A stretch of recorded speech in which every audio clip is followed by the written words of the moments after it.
long's this gonna last? Until it's over. I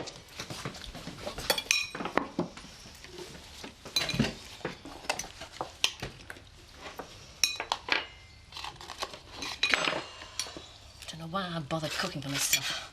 I can't eat with a worry of it all. It might not happen. Oh, it'll happen all right. He's well on the wrong side of 40. Got arthritis in his shoulders and a worn-out back, but he'll fight that dingle, I just know it. Will you, Dad?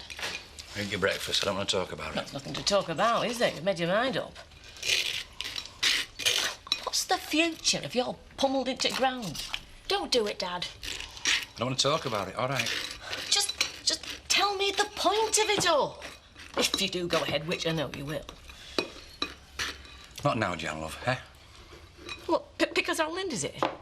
Oh, hasn't she got the right to know just how daft her old dad is? Don't keep calling him old. You'll just make him want to prove he can still do it. He has a name. Then stop calling Ned old. Don't be so cheeky.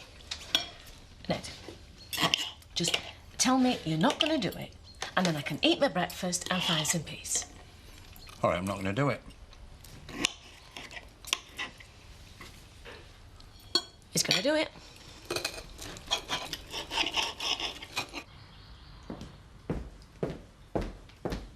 Not too tired, are you? If I was tired, I'd go and lie down. I'm playing it by the book, Kim, so please don't fret over me. I can't help it, can I? By the way, it's Chris and Kathy's wedding anniversary. Perhaps we can organise a fireworks party. That'd be nice. Have you given any more thought about this lunch party? They're hunting people, Kim, and that's your department. They're people, the same as any other people, and that's our department. You may be against hunting with them, but you're not against eating at the same table, are you? How can anyone enjoy eating with them when all they want to talk about is how many fox cubs they've killed through the day? I think the whole business is barbaric. You're just the same as those people who are quite happy to buy their meat and veg off the supermarket shelves at a reasonable price, but object to the realities of how it gets there. I know. And I know you could convince me that fox hunting is for the benefit of the foxes, given the time. So I'll take that as the go-ahead, shall I? Yeah, I suppose so. As long as there's no weird country traditions enacted with foxes' entrails blooding kids or whatever. I'll see you later. Bye, Nick. Yeah, bye, kid. How can anyone so feminine have such a bloodthirsty streak in them? Oh, fox hunting. Yeah, Kim's planning the ritual killing of fox cubs. And then a luncheon party afterwards. I think the whole thing's so brutal. Yeah, but if it has to be done, perhaps the only way they can cope with doing it is by making a party of it afterwards. By the way, has Seth admitted to being the poacher yet? Has hell frozen over?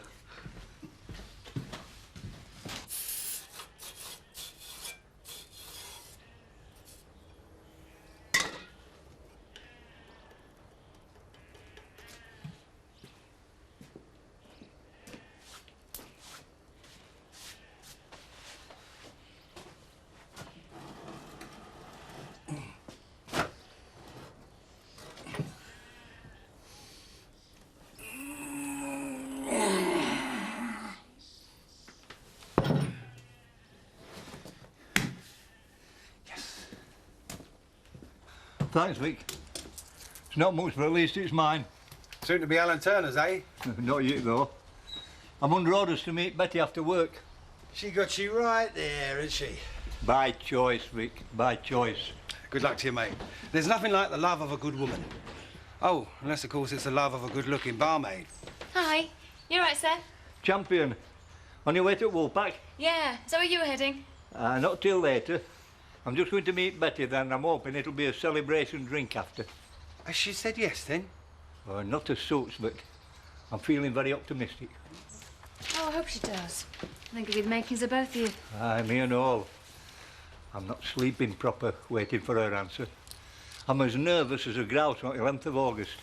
You sound like a man in need of a drink. That's what makes you such a cracking barmaid. You sold me a pint already and we're still at post office. Come on, But beware Betty Eggleton, Kathy. She might think she's got a rival. If Kathy were 30 years older, she might be with a chance.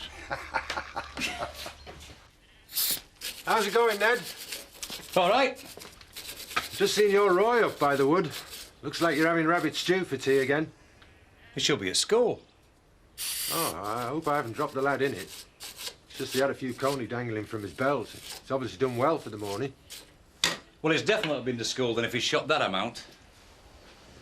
Wait till I get home. See Sarah's back then? Aye. Took a lot of persuading. Still not quite like it was, but I think she's settling back in. Jan thinks she's somewhat for the baby. Says she might pop over after. Oh, I'm sure Sarah'd be pleased to see her. I think it'd help her to talk to a woman who's farm-bred. And perhaps Jan could tell her some of the positive things about this way of life. Sarah just seems to see the downside at the moment. It's also a bit tricky just after I've had a baby. Tend to get black moods afterwards. Yeah. No, she's at a tricky age, too. When are they not?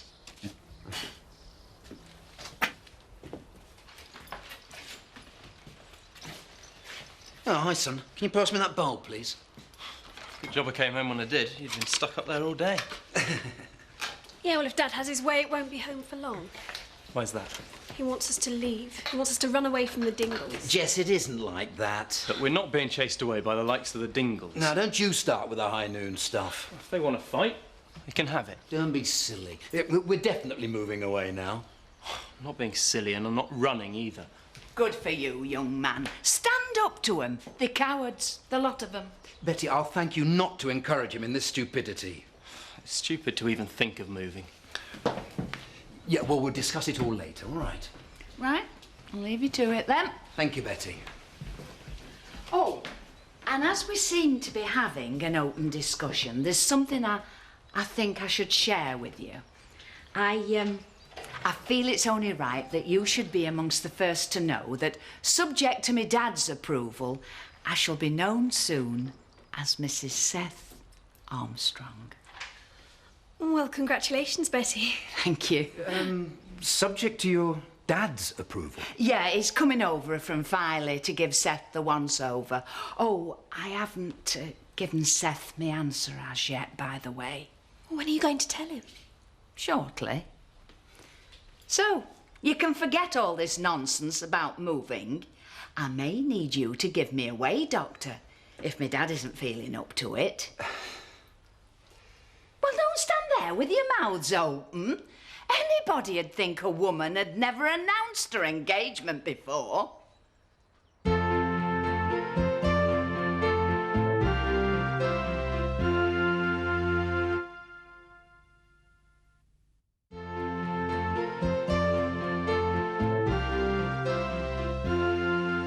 She's a little beauty, isn't she, eh? Oh, I know.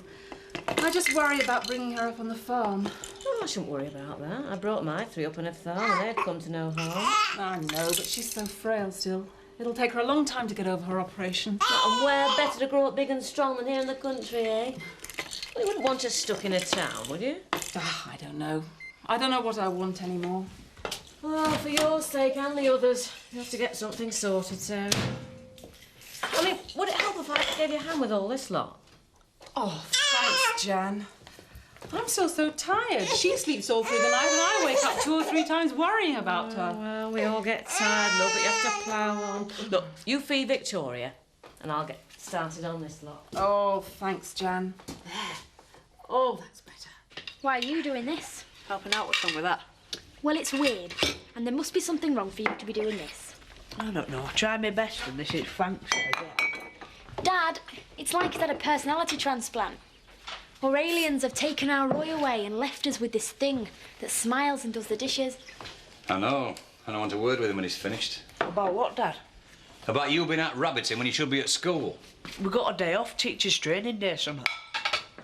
You know what I think about liars, don't you? Is that the truth? No. What is then?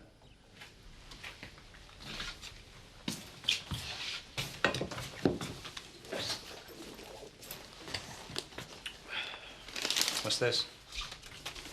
It's addressed to me. Trunk school and suspended. That's more like it. I knew he hadn't just turned nice. Shut your face. What are you suspended for? Minge got wind you got caught selling fireworks in school. Is this all of it? Bet he was letting them off in school. In the classroom knowing him. Honest, Dad, that's it, just selling them. Deputy Head, Miss McAllister, said she'd be getting in touch with you. But I got a letter when it came. We just moved round here, a new school, and you're bringing trouble home already. Sorry, Dad, I was just trying to make up a bit of extra cash. Your mum's got enough worries with this thing with the Dingles without fretting about you. You're going to fight him, aren't you? It's got nothing to do with you. And since you're so interested in pots, you can wash everyone until you get back to school. Oh, no, Dad. Oh, yes, Roy. And keep away from Scott Windsor. And you get off very, very likely, and I hope there's no more to come. There's no more. Right. Dishes.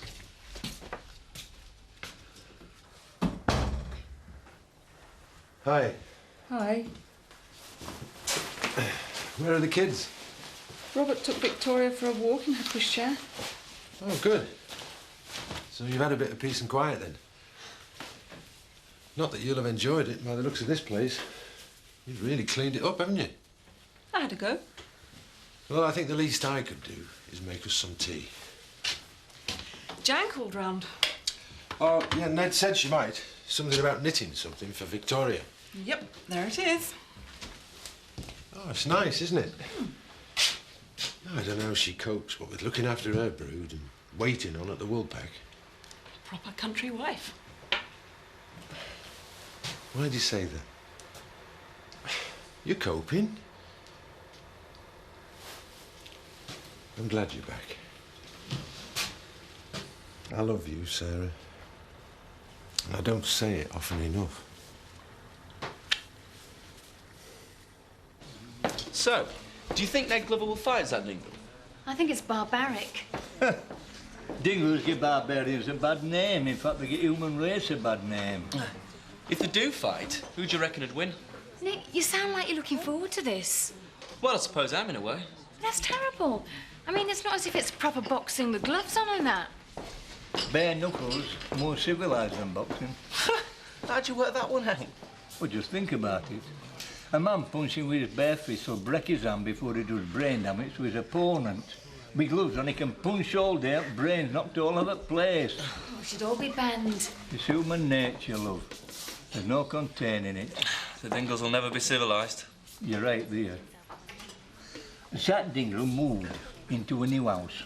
And first thing they did, they took all floorboards up in the living room and put grass down, just so his dogs could live indoors. It's true, I tell you. A brand new house.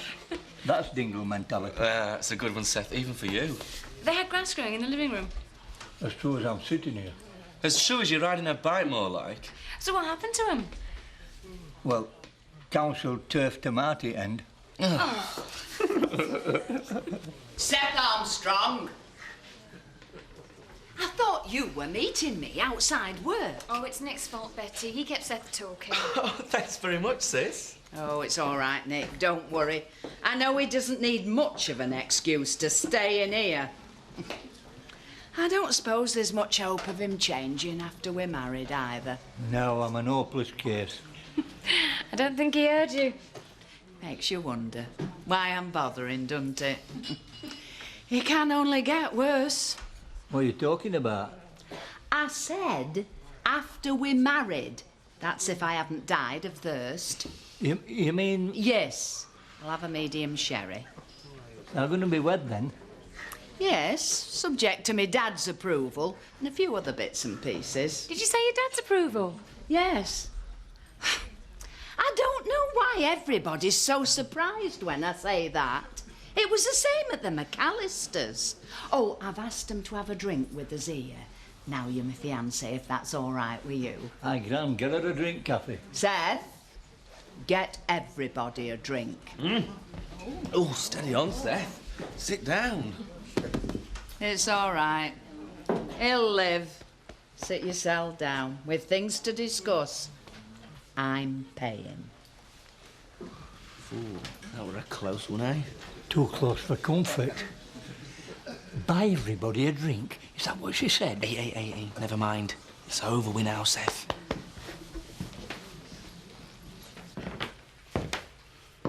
Ah, afternoon. got any fireworks, me? Oh, yes. But are you old enough to purchase them, young man? Unfortunately, I qualified several times over. I'm sorting out a bit of a display for Chris and Kathy's wedding anniversary. Got married on bonfire night, did they? Yeah. It's been fireworks ever since, eh? Yeah, something like that. So I'm wondering if you've got any of the more spectacular ones. No, not really. But I know a man who has. Look, shall I get your catalogue or something? Yeah, that'll be a big help. In fact, I'm looking for someone to set them off. You wouldn't know anyone, would you? What about me? I could do it for you. Would you mind? No, I love them, me. They're great fun, as long as they're properly supervised. Which they will be. Which they will be. Good reckon we haven't sold very many, but there's a fair few gone, so we can't be doing too bad. Look, I'll get you that catalogue in a couple of days. How's about that? Terrific. Thanks, Vic. No problem, Frank. See you. Frank? Eric? It'll be worth the trip if you're going over to the Woolpack. What is that? Betty and Seth have announced their engagement. Party time. Good, I'll call in when I've done my shopping. Oh, have one for me? You into orange juice, are you? Well, maybe not. It's amazing, isn't it? He's got more money than he knows what to do, and he can't even enjoy a drink. Well, maybe not, but there's a hell of a lot he is enjoying, though, isn't there? Do you have any drawing pins? Why, you gonna stick up a few pin-ups, are you? Yeah, something like that.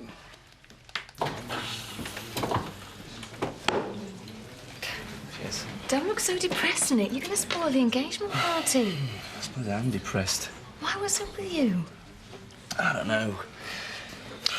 What am I doing? Where am I going, Kathy? I know it sounds stupid, but I think I'm missing having to fight over Alice. When you say that, that was terrible for you.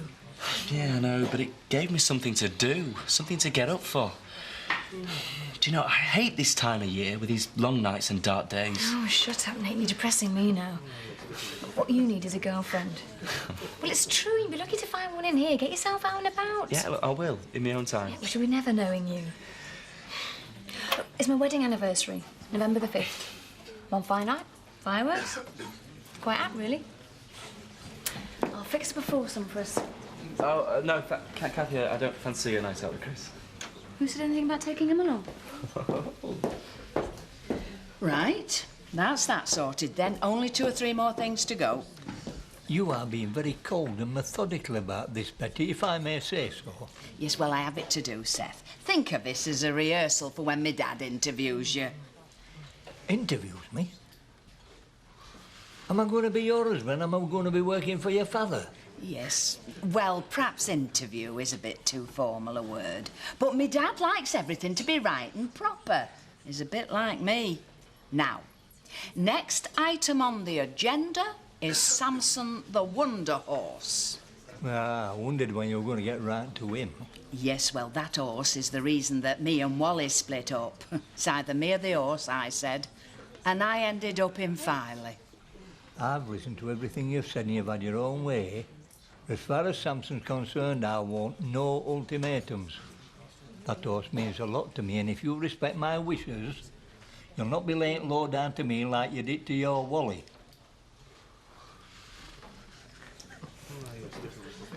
Well said, Seth Armstrong. You know, deep down when I said that to Wally, I think I was hoping he'd choose the horse. I wanted an excuse to leave him. Oh, Seth.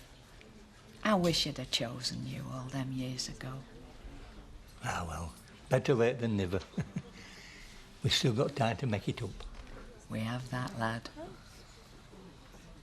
I don't know how old Mrs. Sugden put up with it. It's draftier than the caravan awning. No wonder she's gone living in Spain. Forget it, Nesh woman. You'll be wanting central heat and an electric blanket, Nesh. I just want a nice, cosy home and no worries about the future. Like my husband considering fighting another man. Oh, look, say you'll not do it, Ned.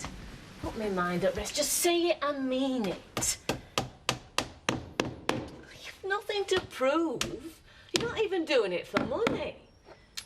I'm doing it to get rid of him once and for all. He won't beat me if that's your worry. You might kill him. Have you thought of that? I mean, his lad died because of a fight. I mean, what if you kill him? They'll lock you away, and what will become of us then? The chances are remote and you'll know it. I am begging you not to, Ned. I gave me word. But what about your word to us? To me, to love, honour and cherish, and look after us. I mean, Roy and Linda and Davy, what about them? Yeah. You're not going to do it, then? Not if he's going to say that much, love, no.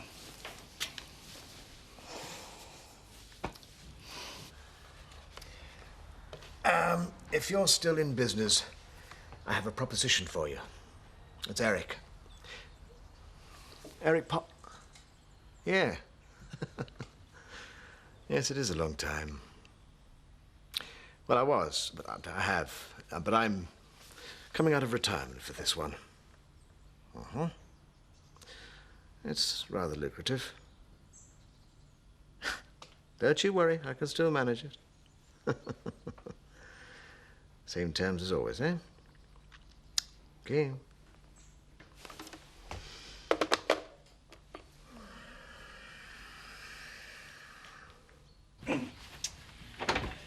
Right, can a man have a bit of peace now, eh? Well, now you set my mind at rest. You can have anything. Thanks, love. My pleasure, my darling. Oh. Hey, what's up with you? Nothing. What's happened? What's happened? It's nothing, right, Roy? What's happened, Roy? It's nothing. Roy? Well, down at Heritage Farm, we came across Zach Dingle and some of his lads. Has he laid a finger on you? No, not really. Roy? Oh, filthy, Dad. Kept on saying what he wanted to do with her. Bad things and that. Right, that's it, Jan. It's got to be done. I am not having that scum taken out of my kids, right? No,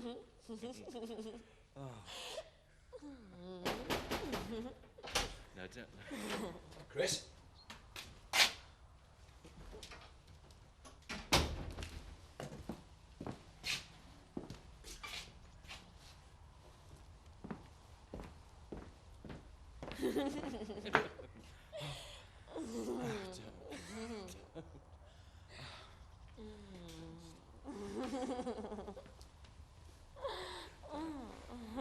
And you were the only boy.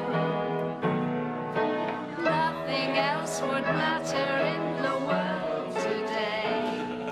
We could go on loving in the same old way. Hello, Frank. You heard the good news then? Yes, I just thought I'd toast a happy couple with a large orange juice. I've just come from the cottage. There was nobody in. Chris said he was going over to a bookshop in Houghton. Oh,